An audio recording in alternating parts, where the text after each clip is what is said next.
Što biste rekli kada bih vam rekao da je u Osmanskom carstvu postojao kamen na kojem su bogati ostavljali novac, a siromašni uzimali samo onoliko koliko im je trebalo? Da su dva zvekira na vratima govorila tko dolazi, a jedna čaša vode uz kavu mogla otkriti je li gost gladan.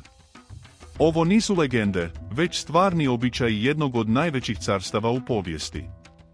Danas vas vodim u svijet zaboravljenih tradicija koje će vas iznenaditi više nego mnoge priče o sultanima i ratovima. A posljednji običaj na našem popisu toliko je neobičan da je mnogima danas teško povjerovati da je uopće postojao. Jedna od najljepših tradicija Osmanskog carstva bilo je takozvano dobrotvorno kamenje ili sadakata. Na prvi pogled izgledalo je poput običnog kamenog stupa visine oko 1,5 m, s malim udubljenjem na vrhu. Takvi su se stupovi nalazili ispred džamija, groblja ili na prometnim mjestima u gradu. Ali njihova svrha bila je posebna. Imućni građani tijekom dana ostavljali bi u udubljenju novac ili druge darove. Nitko nije zapisivao tko je dao prilog, niti je itko očekivao zahvalnost. Kada bi pala noć, siromašni bi dolazili i uzimali samo onoliko koliko im je bilo potrebno za taj dan. Smatralo se nečasnim uzeti više nego što čovjeku stvarno treba, jer bi time uskratio pomoć nekome drugome. Ovakav način pomaganja imao je dvije važne svrhe.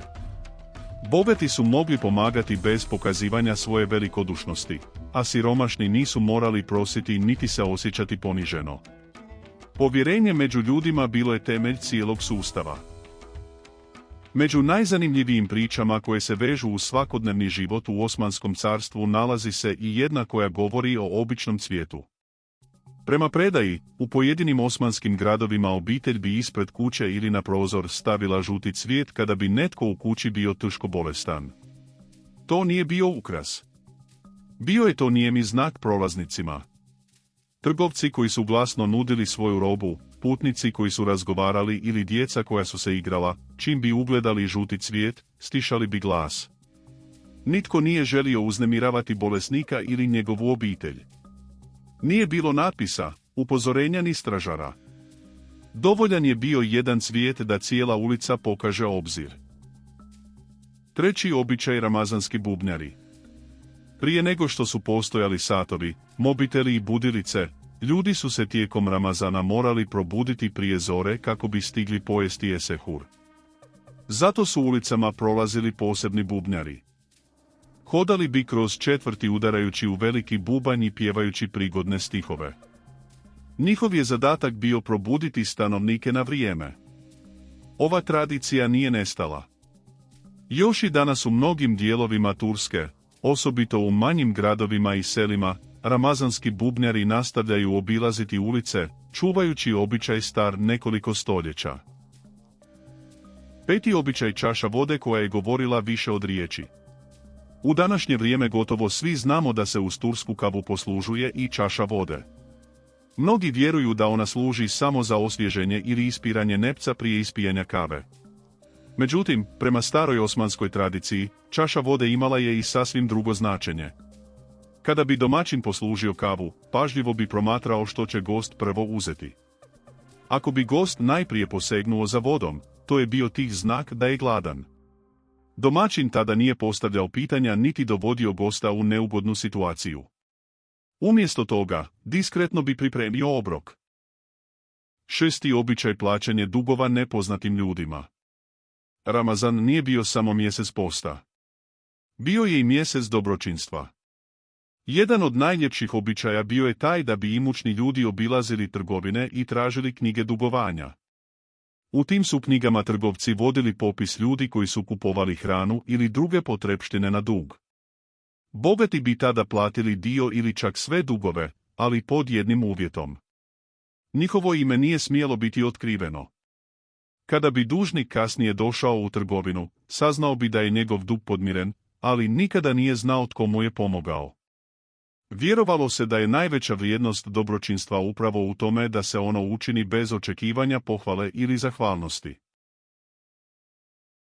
Sedmi običaj je večer kane. Jedan od najljepših običaja koji se iz osmanskog razdoblja sačuvao do danas jest knagecesi, odnosno večer kane. Održavala se večer uoči vjenčanja i bila je posvećena mladenki. U kući bi se okupile žene iz obitelji, prijateljice i susjede, koje bi uz pjesmu i svjetlost svijeća ispratile djevojku iz njezina roditeljskog doma. Središnji trenutak večeri bilo je nanošenje boje na dlanove mladenke. Kana nije bila samo ukras. Smatrala se simbolom sreće, blagostanja, zaštite i novog početka u bračnom životu. 2 kucala na vratima je 7. zanimljivost. Kako su ukućani znali tko dolazi? Zamislite da se nalazite ispred jedne osmanske kuće prije više od 3 stoljeća. Na prvi pogled sve izgleda sasvim obično, ali kada pogledate ulazna vrata, primijetit ćete nešto neobično. Na njima se ne nalazi jedno, već 2 metalna zvekira. Jedan je velik, težak i proizvodi dubok, snažan zvuk. Drugi je manji, lakši i zvoni mnogo tiše. To nije bio ukras niti znak bogatstva. Prema osmanskoj tradiciji, muškarci su koristili veći zvekir ili kucalo, dok su žene kucale manjim. Ukućani su po samom zvuku odmah znali tko stoji ispred vrata. Ako bi začuli tihi, nježni zvuk, vrata bi otvorila žena iz kuće. Ako bi se začuo dubok i snažan metalni udarac, vrata bi otvorio muškarac. Na taj se način poštovala privatnost obitelji i izbjegavale neugodne situacije u vrijeme kada su društvena pravila bila mnogo stroža nego danas. Ovaj zanimljiv običaj pokazuje koliko se pažnje posvećivalo svakodnevnim detaljima. Čak je i obično kucanje na vrata bilo osmišljeno tako da odražava poštovanje, pristojnost i obiteljski red. Iako je od vremena Osmanskog carstva prošlo više stotina godina, mnogi od ovih običaja nisu potpuno nestali.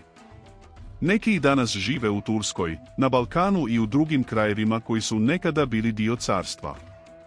Drugi su ostali samo kao uspomene na jedno vrijeme u kojem su se poštovanje, gostoprimstvo i briga za druge često pokazivali malim, ali značajnim gestama. Povijest nisu samo sultani, bitke i osvajanja. Povijest su i obični ljudi, njihove navike, tradicije i način na koji su živjeli iz dana u dan. Upravo nam takve priče pomažu da bolje razumijemo svijet koji je postojao prije nas. A sada mi napišite u komentarima koji vas je od ovih običaja najviše iznenadio. Postoji li neki stari običaj iz vašeg kraja koji se i danas njeguje?